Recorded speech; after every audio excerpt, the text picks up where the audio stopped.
हाँ कि पहली वार मैं पुछदा तुद कोलों केड़ी चीज़ नहीं विच कुरान दी जी। ते दूजी वार मैं पुछदा तुद कोलों केड़ी चीज़ नहीं विच ज़बान दी जी।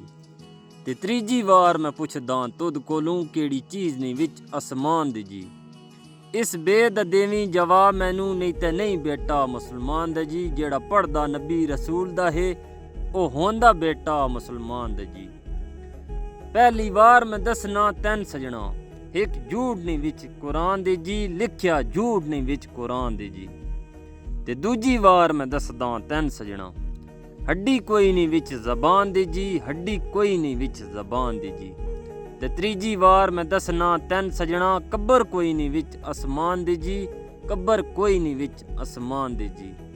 इस बेद दिते जवाब तैनू हुण बेटा मैं हाँ मुसलमान दे जी। हुण बेटा मैं हाँ मुसलमान दे जी।